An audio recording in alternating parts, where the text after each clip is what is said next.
एक सेकंड रुक जाइए। ओके, अब रुक जाइए, तो पहुंच गए। अब देखिए सुरेंद्र राजपूत थोड़ी देर पहले अभी कुछ नाम गिना रहे थे। सुरेंद्र भाई देखिए, मेरी क्या गलती है कि अगर मेरे शो के बीच नीचे ब्रेकिंग न्यूज चल रही हो, रवनीत सिंह बिट्टू भी बीजेपी में शामिल हो गए। अब मेरी बताइए, मैं क्या कर रहा हूं? आपकी पार्टी में नेता एक एक करके छोड़े जा रहे हैं, तो टाइमिंग देखिए। आप कह रहे हैं देखिए ये भी आए, ये भी आए, ये भी आए, बीजेपी छोड़ के कांग्रेस में, यहां रवनीत सिंह बिट्टू भी आ गए।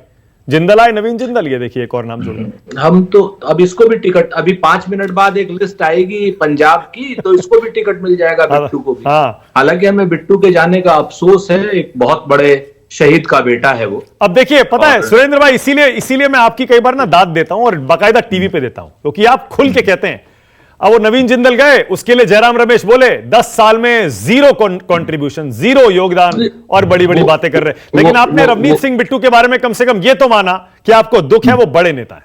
हाँ दुख है वो, और अरे सरदार बेन सिंह का बेटा है, अमर शहीद बेन सिंह का बेटा है, जिसको आतंकवादियों ने मार दिया था। ये देखिए, हम इस बात को लेकर के लेकिन आज की डेट में हमारे पास उनको देने के लिए सिवाय टिकट के कुछ नहीं है। अब ये अलग बात है कि भारतीय जनता पार्टी से क्या लेते हैं क्या नहीं लेते हैं।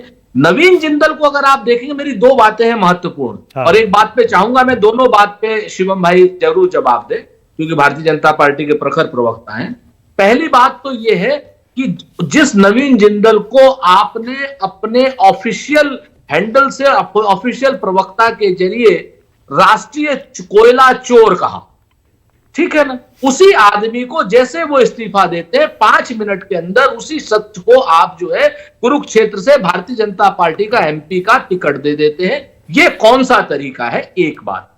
दूसरी बात, अभी आपने कही शरद रेड्डी की, तो एक बात मुझे मानक भाई बताइए पूछ करके सबसे, इस बात को मैं हर्षवर्धन त्रिपाठी जी की भी मैं मान लूंगा, क्योंकि ये कम से कम एक लोएस्ट लेवल पर तो हमें इनके ऊपर एक भरोसा है कि पत्रकार है। आप मुझे बताइए कि आरोपी कंपनी से क्या सत्ताधारी पार्टी जिसकी सरकार चल रही हो, क्या वो चंदा लेना चाहिए उसको?